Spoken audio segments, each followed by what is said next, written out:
Le poème que vous m'avez demandé d'étudier est le poème 93, intitulé « À une passante ».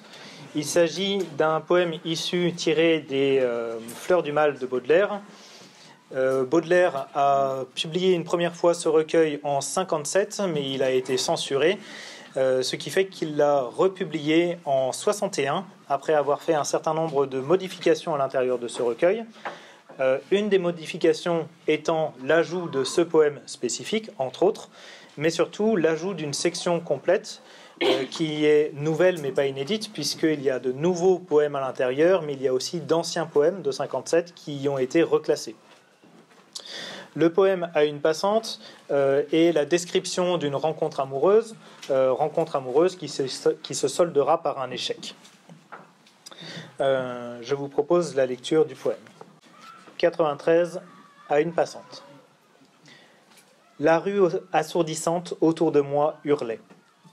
Longue, mince, sans grand deuil, douleur majestueuse, une femme passa, d'une main fastueuse soulevant, balançant le feston et l'ourlet.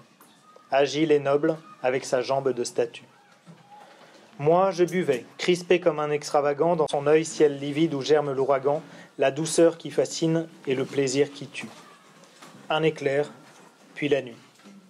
Fugitive beauté dont le regard m'a soudainement fait renaître, ne te verrai-je plus que dans l'éternité ?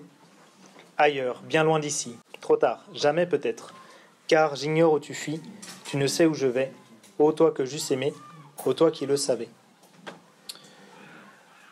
Vous m'avez proposé comme problématique en quoi ce poème est-il un tableau parisien ? Je vais y répondre en suivant les trois mouvements suivants dans le texte. Et en m'assurant de bien lier la forme au sens, puisque l'idée de tableau parisien est à la fois thématique, mais aussi en termes de poésie, puisque les tableaux parisiens étant une nouvelle section, c'est aussi une nouvelle poésie. La première partie que je traiterai sera composée des 5 premiers vers, puisqu'il y a un enjambement d'une strophe sur l'autre. Il s'agit du coup de l'inamoramento, le moment de la rencontre amoureuse. Deuxième partie, ça sera les vers 6 à 9,5, puisque donc jusqu'à un éclair puis la nuit. Je couperai là, puisque à partir de ce moment-là, on va passer dans le discours direct. On change donc de partie avec ce changement narratif. Ce deuxième passage est la réaction du poète. Et enfin, dernière partie, donc le discours direct du poète qui n'est pas entendu par la femme, puisque celle-ci étant passante, elle est définitivement passée. Je commence ainsi le premier passage de mon commentaire. Le premier vers montre à la fois l'omniprésence du son, un son qui est assourdissant, un son qui est tout autour du poète et qui le confond, qui le confine à l'intérieur de sa propre solitude. En effet, le « autour de moi » montre bien que tout ce qui se passe autour, le son qui l'entoure, n'est là que pour lui rappeler sa propre solitude. On peut noter la personnification de cette rue qui hurle, et surtout par la suite du poème, l'absence de son, comme si la rencontre qui allait advenir l'isolait complètement du reste du monde, ce qui arrive lorsque l'on est amoureux. Arrive du coup cette femme, la passante, mais en réalité, en termes de syntaxe, on pourrait mal comprendre le deuxième vers, puisque longue et mince étant des adjectifs féminins, il pourrait tout à fait s'adapter à la rue. Il faut donc attendre le troisième vers pour savoir qu'il s'apparente à une femme. Et ce mouvement-là, qui est une fuite en avant perpétuellement, le lecteur doit toujours avancer dans sa lecture pour comprendre à rebours ce qui s'est passé. Cette fuite en avant est la modélisation aussi de la passante qui est en train de passer, qui est déjà passée.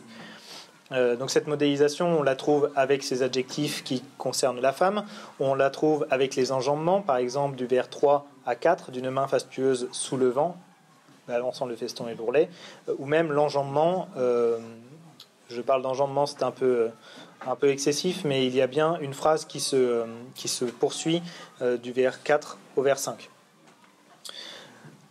En termes de nouvelle poésie, on peut voir aussi le fait qu'il y a une gradation perpétuelle. On va, en tout cas en termes de métrique, longue, mince, en grand deuil, douleur majestueuse, les expansions sont de plus en plus longues. Le fait que la femme va être décrite à la fois par sa grande beauté, qui est une beauté riche, la main fastueuse, on notera l'hypallage ici, puisque ce n'est pas la main qui est riche, ce sont les bijoux qui sont sur cette main. On se rappelle l'amour qu'a Baudelaire des bijoux, qui sont artificiels et donc par définition supérieurs au naturel. On remarque aussi le fait que cette femme qui est belle parce qu'elle est triste. Le lien entre la tristesse et la beauté étant paradoxal et donc essentiellement beau pour Baudelaire. Cette femme passe donc en balançant le feston et l'ourlet. Elle ouvre donc en marchant les pans de sa veste. On a donc ici un dévoilement. Le dévoilement qui fait référence ici, au moins étymologiquement, au mystère qu'est cette femme. Elle est un mystère, elle est un voile qu'il faudrait enlever pour contempler la divinité. Cette notion de divinité, en tout cas d'idéal, va être prouvée au vers 5 par la référence à la jambe de statue qui montre cette idéalisation. Elle est fixée véritablement dans le marbre. Étant parfaitement belle, elle est digne d'une œuvre d'art, ce qui est la marque de la beauté pour Baudelaire. Beauté paradoxale, puisque le marbre est par essence fixe, alors que cette passante est en mouvement. Je passe ainsi à mon deuxième temps, du vers 6 à 9,5. Moi, on attaque avec le pronom personnel disjoint. Cette rencontre a séparé le poète en deux. Il se considère lui-même comme dépossédé de lui-même. Moi, je buvais.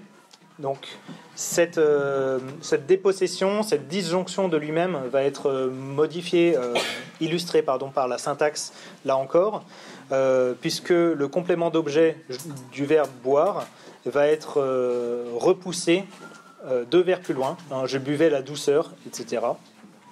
Donc, cette disjonction est à la fois thématique et syntaxique.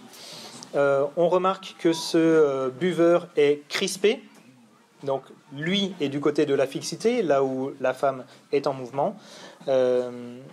Donc, il est crispé et il boit la douceur qui fascine et le plaisir qui tue.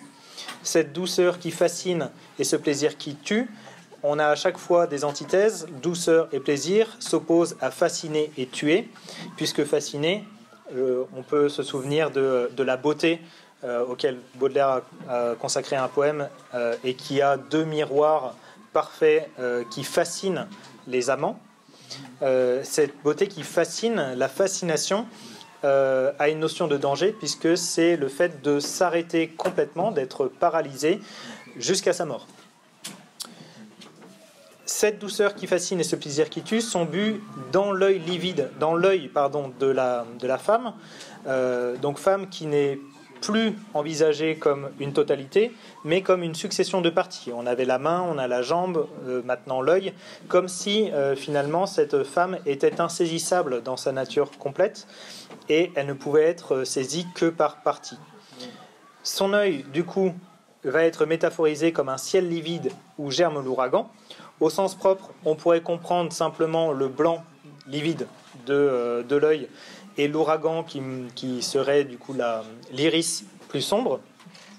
Mais cette métaphorisation météorologique va être filée par l'effet que va ressentir le poète, cet effet amoureux qu'il va décrire ainsi dans le premier hémistiche du vers 9, un éclair, puis la nuit. L'éclair, du coup, va être cette rencontre, et la nuit sera la disparition totale. Disparition non seulement de la femme, mais aussi cette femme ayant éclairé tout ce qui était autour d'elle, ayant éclairé le monde, sa disparition plonge l'auteur dans les ténèbres absolues. Il ne voit plus rien.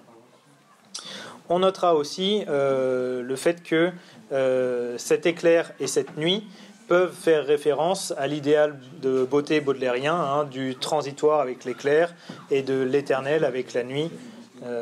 Donc, cette tension entre l'éternel et le transitoire qui est la marque de la beauté. Je passe ainsi à ma troisième partie. Commence le discours.